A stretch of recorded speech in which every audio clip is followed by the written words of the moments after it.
네, 우리 존경하는 주승영 국회 부의장님, 그리고 이 늦은 시간까지 본회의장을 지키고 계시는 우리 선배 동료 의원 여러분들, 그리고 방송을 통해서 이 자리에 함께하고 계시는 모든 분들, 이렇게 귀한 발언의 시간을 주셔서 너무 감사드립니다. 문재인 정부의 문제점에 대해서 여러 가지 지적을 많이 하십니다. 안보, 북핵 문제, 부동산 문제, 양극화 문제, 경제 저성장의 문제. 그런데요, 저는 이렇게 좀 다시 한번 되묻고 싶습니다. 그 일일이 그 하나하나 얘기를 논박할 필요까지는 없을 것 같고요. 지금 이 북핵 문제, 이 부동산 문제, 교육 문제, 양극화 문제, 저성장 문제, 문재인 정권이 들어선 지 지금 2년 반 됐거든요. 이게 최근 2년 사이에 생긴 겁니까? 북핵 문제가요? 부동산 문제가 괜찮았던 게 최근 2년 사이에 이렇게 문제가 된 겁니까? 교육 문제가 그렇습니까? 우리 경기 안 좋다, 경제 안 좋다, 이 저성장 문제가 그렇습니까? 양극화 문제가 그렇습니까? 자한당이 집권했던 지난 10년 동안 이 문제는 어디가 있었습니까? 한 발짝이라도 이 문제에 대해서 앞으로 나아갔습니까? 저는요, 집권을 해본 사람이면 압니다. 이 북핵 문제, 이 경제 문제, 양극화 문제, 저성장 문제, 교육 문제, 부동산 문제, 이게요, 장관 한 명이 또 어느 대통령이 갑자기 영감을 얻어서 해결할 수 있는 문제가 아니다. 정말 여기 계시는 300명의 국회의원 모두 힘을 합쳐서 정말 오랜 시간 의견을 모으고 대화하고 타협해서 길을 찾고 지혜를 모아서 결정을 내리고, 그 결정이 우리 시장과 시민 속에, 현장 속에 뿌리 내리기까지 5년이 걸릴지 10년이 걸릴지 1년 안에 해결되는 문제 아니라는 거, 이걸 아직도 모르십니까? 그리고 정말로 이걸 해결하기 위해서는 이렇게 정부 발목 잡고 서로 대결하고 이런 국회가 바뀌지 않으면 부동산 문제, 교육 문제, 안보 문제, 북핵 문제, 이거 해결되지 않는다는 거, 이걸 아직도 모르십니까?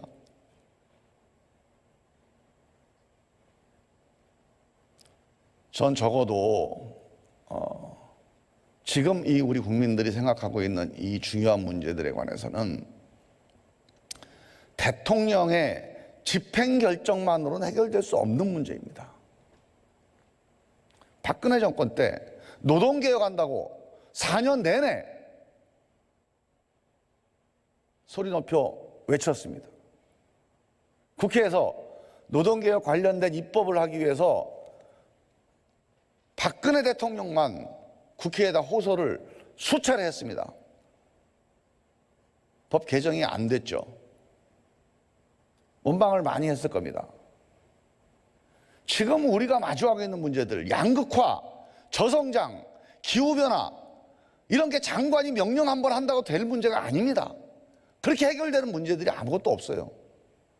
지금 미국과 중국이 충돌하고 있습니다. 이런 안보 환경의 변화, 이걸 대통령이 가서 정상회담 잘하고 외교부 장관이 가서 외교 잘한다고 해결될 수 있는 문제입니까? 그런 정도의 문제입니까?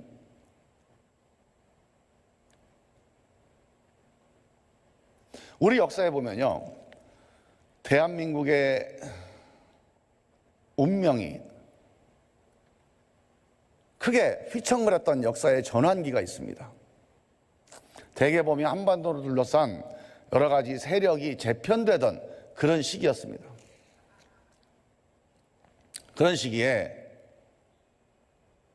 대한민국의 운명이 휘청거리고 결국은 주저앉고 결국은 심각하게 꺾였던 그런 역사를 우리가 기억합니다. 멀리 임진왜란, 병자호란,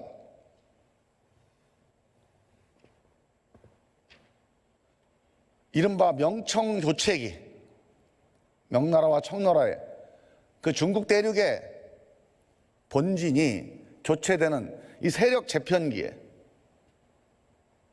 이 국제 정세를 정확하게 꿰뚫지 못하고 내부에서 주전파, 주화파로 갈려 있다가 결국은 삼전도의 굴욕이라고 하는 그런 비극적 역사를 만들었습니다.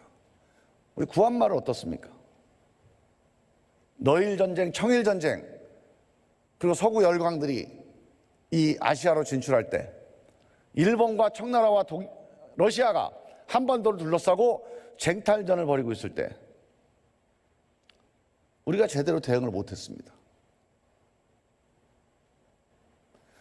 개화파와 위정척사파, 며느리파, 시아버지파로 나뉘어서 지도층이 분열되어 있습니다. 결국 국권상실이라고 하는 일제식민지라고 하는 대한민국 우리 단군인의 5천년사의 최대의 치욕적인 역사를 맞이했습니다. 1945년 해방이 됐습니다. 미국과 소련이 한반도를 둘러싸고 각축을 벌였습니다. 그때도 우리는 이런 세계사의 변화에 지혜롭게 대응하지 못하고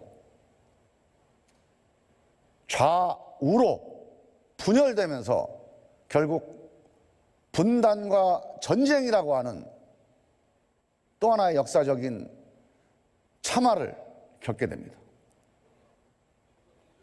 저는 이런 역사적인 전환기에 우리를 둘러싼 국제적인 세력이 급격하게 변화되는 역사적인 전환기, 이 전환기마다 우리 역사가 잘못 가게 된 게 어느 왕 한 명이 잘못돼서입니까? 어느 장군 한 명이 잘못해서입니까? 그때마다 항상 문제가 됐던 것은 대한민국 지도층, 대한민국 리더십이 철저하게 분열됐다는 것입니다. 각자 자기가 옳다고 생각하고 상대방을 헐뜯고 공격하는 데만 몰두했을 뿐. 그 역사적 전환기를 어떻게 헤쳐나가야 되는지 국민들에게 호소하고 국민들의 마음을 모아내는 그런 지도자와 지도층이 없었던 것입니다. 지금 또 그런 역사적인 전환기가 우리 앞에 놓여 있습니다. 한국전쟁 이후에 지난 70여 년간은 우리의 안보 전략은 단순했습니다. 한미동맹, 한국과 미국이 힘을 합치면 대한민국 안보는 걱정할 일이 별로 없었습니다. 어차피 세계는 냉전체제였고 냉전체제의 한 축, 미국과 함께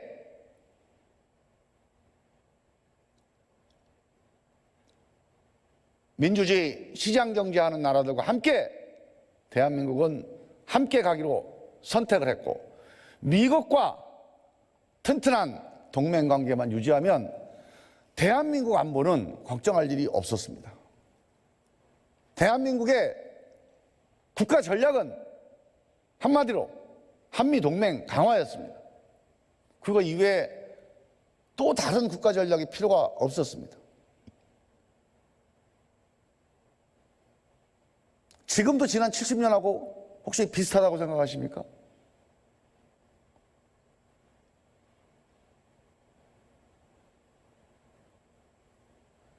지난 20여 년간 중국이 우리 대한민국의 삶 속으로 크게 들어왔습니다. 이제 대한민국 경제는 미국보다, 일본보다, 유럽보다 중국과 더 밀접한 관계를 맺고 있습니다. 중국과의 관계 속에서 우리 대한민국 경제가 굴러가고 우리 민생이 살아나게 되어 있습니다. 여전히 안보는 한미동맹을 빼고는 대한민국의 안보 얘기할 수가 없습니다. 안보는 미국과, 경제는 중국과. 만일 미국과 중국이 친하게 지내고 사이좋게 지내면 걱정할 게 없겠습니다. 그러나 만일 우리에게는 불행한 일이지만 미국과 중국이 싸우면요, 미국과 중국이 충돌하면 어떻게 됩니까? 우리 국가 전략이 어떻게 돼야 되겠습니까? 미국과 한편이 돼서 중국과 싸워야 됩니까? 아니면 중국과 한편이 돼서 미국과 싸워야 됩니까? 안보는 미국하고 하고 경제는 중국하고 해야 됩니까? 아니면 양쪽을 등거리 외교를 해야 됩니까? 아니면 스위스처럼 우리 중립국 선언을 해야 됩니까?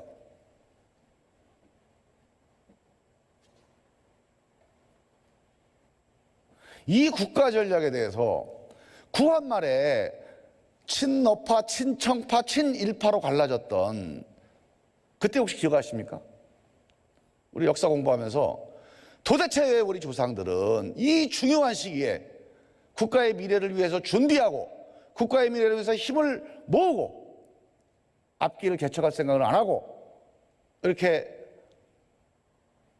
외세를 끌어들일 국리만 하다가 결국 나라를 망하게 만들었는지, 그때 역사 공부하면서 정말 분하지 않았습니까? 정말 답답하지 않았습니까? 우리가 그 자리에 있게 된다면 그런 역사는 다시는 없을 거다, 그런 다짐 혹시 안 했습니까? 근데 말입니다, 지금 혹시 그렇지 않습니까? 지금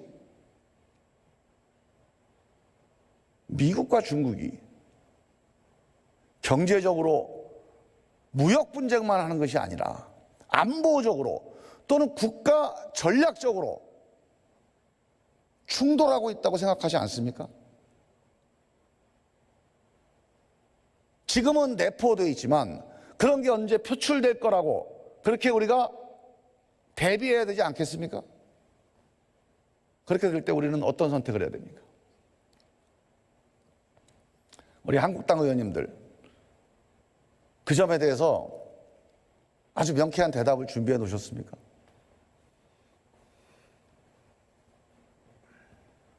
역사의 교훈은 간단합니다. 구체적으로 어떻게 할 거냐, 안보 전략, 경제 전략, 외교 전략, 그 구체적인 전략도 중요합니다. 훨씬 더 중요한 것은 그것보다 더 큰 전략적인 결단은 구체적인 정책적 전략을 넘어서서 어떤 경우에도 우리 대한민국이 하나의 전략으로 단합해야 된다는 이 전략이야말로 이 역사적 전환기를 헤쳐나가는 유일한 전략입니다. 이 전략을 확고하게 유지하지 못한다면 어떤 정책을 갖고 와도 지금 이 대한민국의 역사적인 전환기적 국면을 돌파할 수 없습니다. 원보이스, 적어도 안보와 외교의 문제에 있어서는 한 목소리를 내야 됩니다.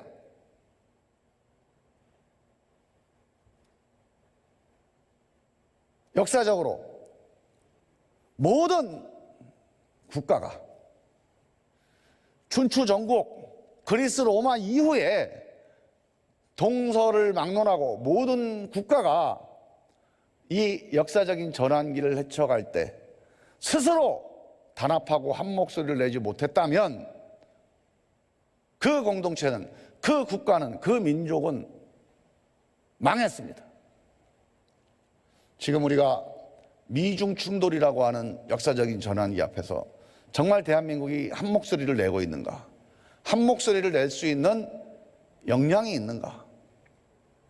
이거 누구한테 기대해야 됩니까? 이게 정치 아닙니까? 여기에 여당이 어디 있고 야당이 어디 있습니까? 누가 여당이고 누가 야당이든 국회가 대한민국 국민들의 마음을 모아서 대통령과 함께 하나의 목소리를 내는 것, 북핵 문제에 대해서는 절대 핵 용납하지 않는다. 하지만 우리 힘으로 미국과 국제사회에 협력해서 어떻게든지 북한을 돌려 세운다.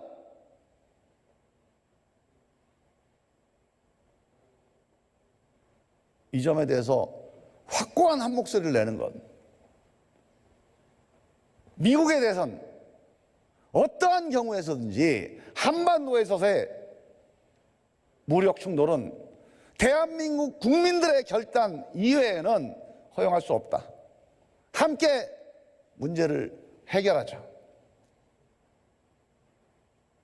미국과 마음을 합해서 북핵 폐기를 위해서 대한민국은 혼신의 힘을 다하겠다.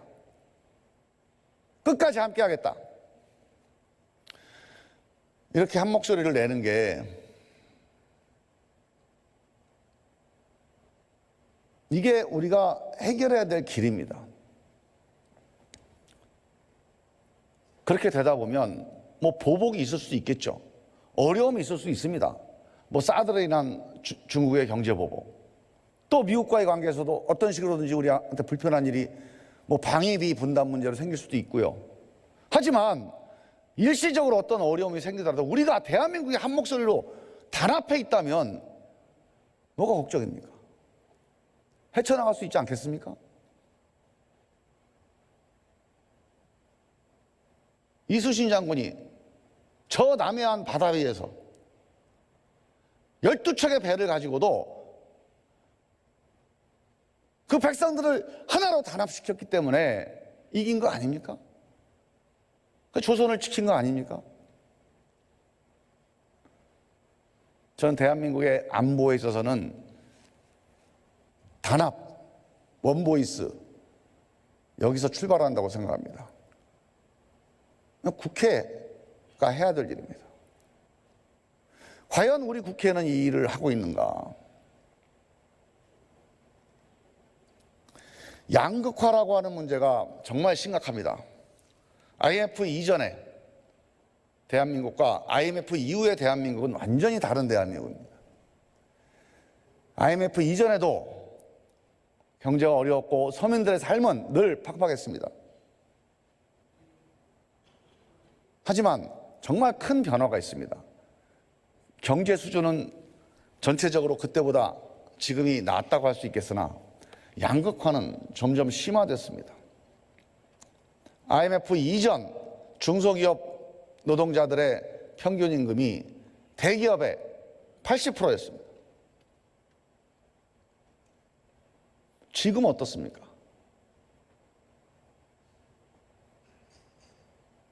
정규직은 50%대, 비정규직은 30%대 후반. 엄청난 일이죠. 엄청난 변화입니다. 하나의 대한민국이 아닐 것 같습니다. IMF 이전에 중소기업 다닌다고 결혼하기 어렵다 이런 얘기 혹시 들어보셨나요? 중소기업 근무한다고 결혼하기 어렵다. 제 기억에는 못 들어봤습니다. 지금은요, 중소기업 다니면 숨긴다는 친구들도 있습니다.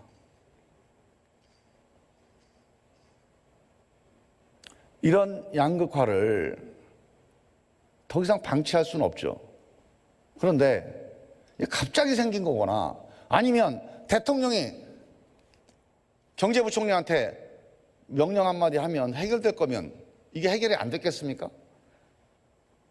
그 경제 잘한다던 이명박 정권에서 해결 안 됐겠습니까?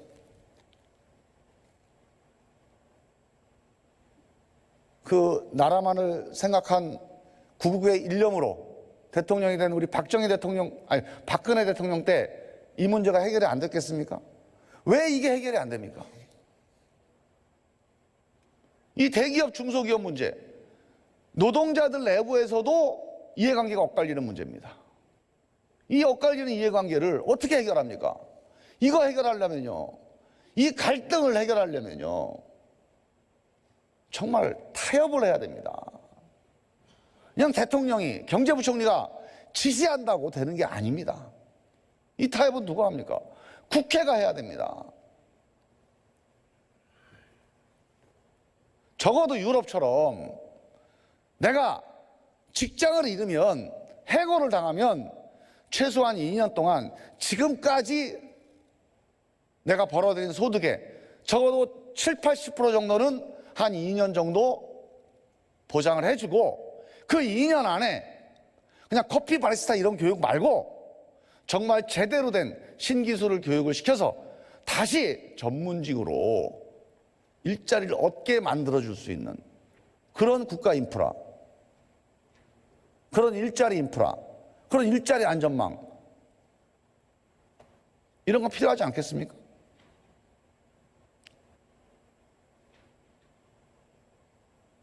이런 게 있으면 해고당한다고 신나통 들고 목숨 걸고 싸우겠습니까?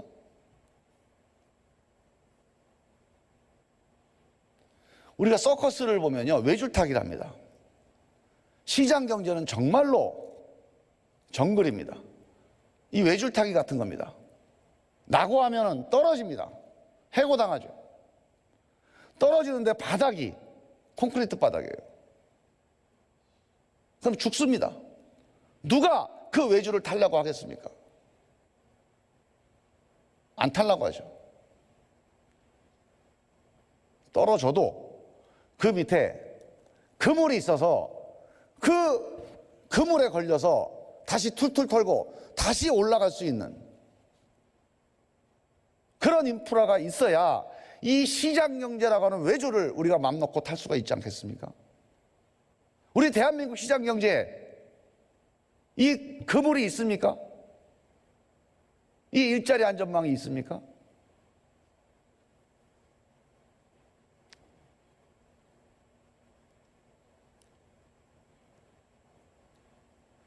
이게요, 한 10조씩 한 10여 년 정도는 쏟아부어야 이게 가능합니다. 유럽이 다 그렇게 했습니다. 이미 수십 년 전에. 유럽은 다 그래요. 우리가 얘기하는 선진국이 그게 선진국인 겁니다. 우리 못합니까? 우리 이제 예산이 500조가 넘었어요. 우리 예산이 500조가 넘는데 왜 그걸 못합니까? 할 수 있죠. 그러나 매년 예산에 10조, 20조를 10년 동안 이런 특정한 목적으로 쏟아부어야 한다면 대통령이 할 수 있습니까, 이걸? 경제부총리가 할 수 있습니까? 국민들의 합의가 필요한 거 아닙니까? 야, 이 예산을 이렇게 한번 쓰자. 한 10년간 눈 딱 감고 다른 예산 줄이고 이거 하자. 그래서 대한민국 정말 경쟁에서 낙오돼도 콘크리트 바닥에 떨어지는 그런 정글이 아니라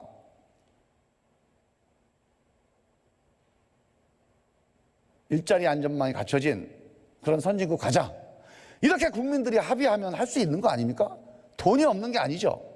이런 합의가 없는 겁니다, 우리한테. 이 합의 누가 합니까? 정경련하고 한국노총하고 합니까? 이거 국회에서 하는 겁니다. 국회가 이런 합의를 못하고 있습니다, 지금. 한국당 의원님들이 내내 문재인 정권이 양극화, 저성장, 북핵 다 책임져라 이러고 얘기하는데요. 정권 한 번도 안 잡아본 사람 같습니다. 누가 정권 잡아서 2년 안에 그 문제가 다 풀리는 문제 아니라는 것을 모르십니까?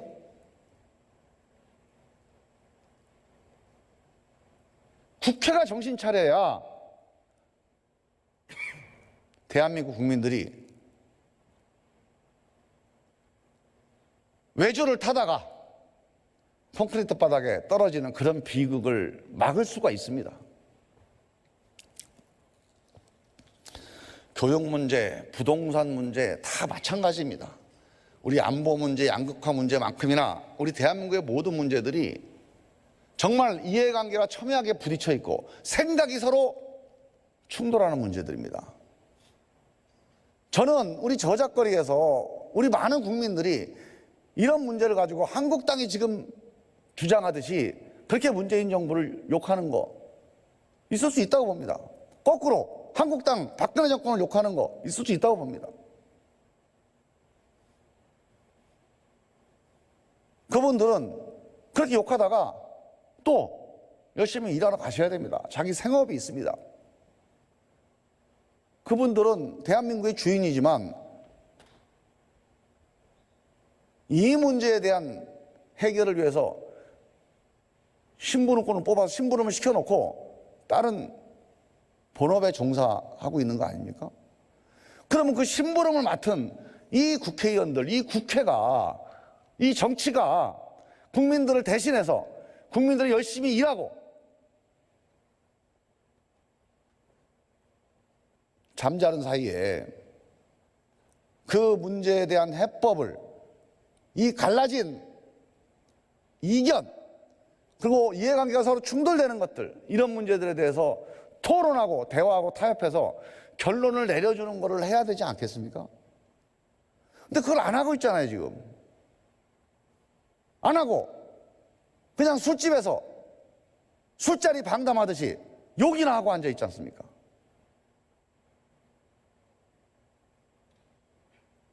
그렇게 대통령 욕만 하다가 정권 잡으면 뭐 하겠습니까? 정권 잡는다고 뚝딱뚝딱 요술방망이처럼 해결됩니까? 안 되잖아요. 저는 이 의정단상에서 그런 식의 분노, 무책임한 야유, 공격, 비난 이런 것들로 채워지는 이 대한민국 국회 의정단상의 현실이 모든 문제를 압축하고 있다고 생각합니다. 이래서는 미래가 없습니다. 안보도 미래가 없고 민생도 미래가 없습니다. 그래서 결론은 국회를 바꿔야 되는 겁니다. 국회를 바꿔야 되는 겁니다.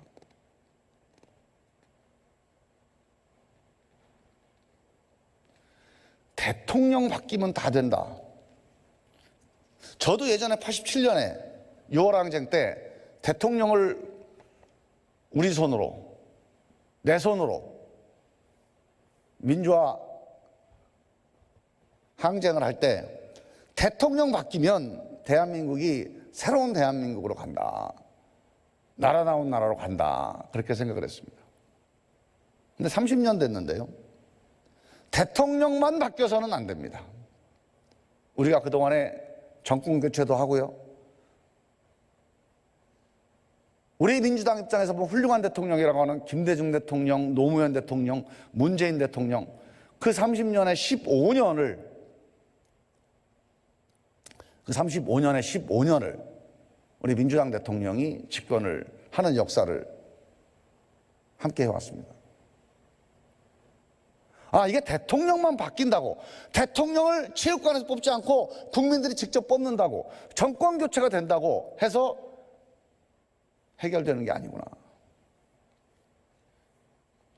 옛날처럼 대통령이 정보기관, 검찰, 경찰, 국세청, 관영방송 동원해서 지시하고 대한민국을 쥐락펴락하던 때는 지나갔습니다. 기업이든 노동자든 자영업자든 교수든 교사든 학생이든 학부모든 대통령과 정부가 이렇게 하자! 그래서 그렇게 합시다. 이렇게 해서는 안 됩니다. 이 다양한 의견들, 또 다양한 이해관계들을 하나로 모아내지 않으면, 합의해내지 않으면, 대화를 통해서 타협시키지 않으면, 민주적인 합의에 이르지 않으면 대한민국은 이제 중요한 문제를 결정할 수 없는 나라로 이미 진입을 했습니다. 경제 규모가 그렇게 돼 있어요.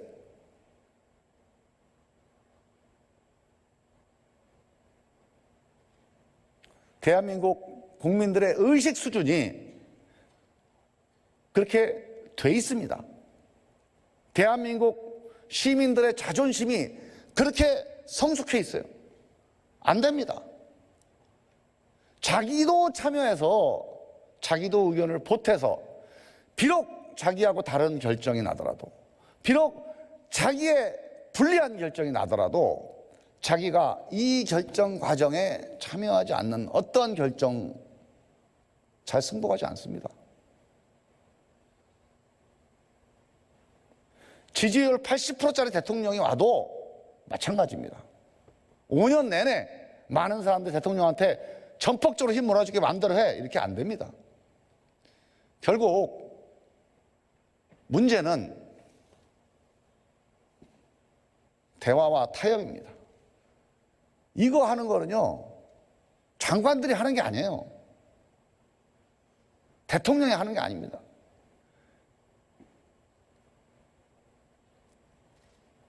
대화와 타협을 통해서 우리 민주공화국을 움직이는 유일한 기준인 법을 만드는 입법부만이 이 다양한 의견들, 갈라진 의견들을 하나로 모아내서 민주적으로 합의에 이르게 할 수 있는 유일한 기관입니다. 유일한 헌법적인 조직입니다. 지난 200년 동안 근대 세계사가 그 이전의 인류사와 엄청나게 다른 발전을 이룬 가장 결정적인 이유가 바로 이 대화와 타협을 통해서 서로 다른 의견과 서로 다른 이해관계를 하나로 합의해낼 수 있는 이 비법을 갖게 된 겁니다. 이 비밀을 풀어낸 겁니다. 이 의회를 발명해낸 겁니다.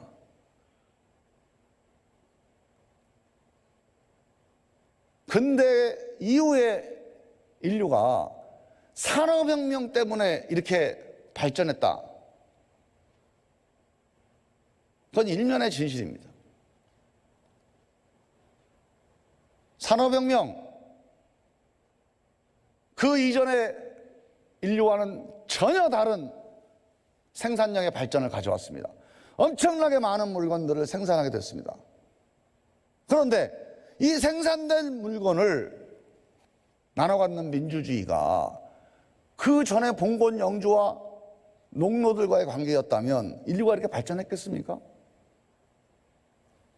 봉건 영주들이 농노들을 상대로 해서 다스리는 그런 관계였다면, 왕이 귀족들과 함께 백성들을 다스리는 관계였다면 그 산업혁명으로 인한 수많은 생산물들이 이렇게 모든 인류의 삶을 위해서 골고루 쓰여졌겠습니까? 저는 이런 인류의 발전은 어려웠을 거라고 봅니다. 이 수많은 생산물들을 골고루, 최대한 골고루 나누면서 서로 간의 이해관계의 충돌을, 서로 간의 생각의 차이를 조정해내는 그런 200년이 아니었다면, 그런 민주공화국이 아니었다면, 그런 의회 국가가 아니었다면 어떻게 지금 이런 인류가 가능했겠습니까? 전쟁이 지금보다 훨씬 더 많지 않았겠습니까? 제국주의 전쟁 같은 전쟁들이 왜 없어졌습니까?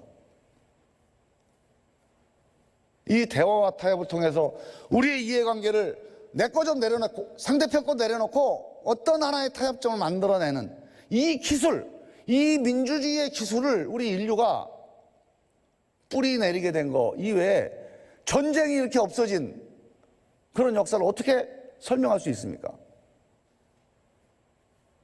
의회 말고 이런 문명화된 인간의 삶을 어떻게 설명할 수 있습니까?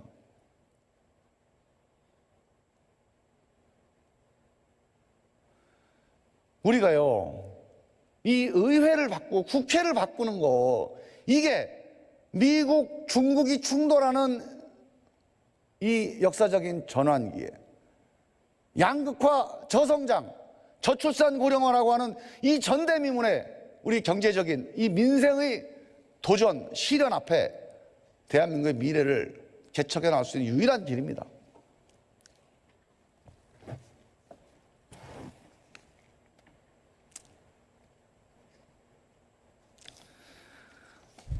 그래서 국회를 바꿔야 됩니다. 맨날 대통령 욕만 하지 마시고 광화문 가서 데모만 하지 마시고 국회로 돌아오셔서 이 국회를 바꾸기 위해서 같이 머리를 맞댑시다.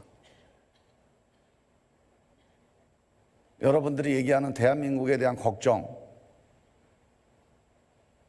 광화문 가서 욕한다고, 로텐도홀에서 집회한다고, 국회 앞에서 폭력적으로 한풀이 한다고 해결 안 됩니다.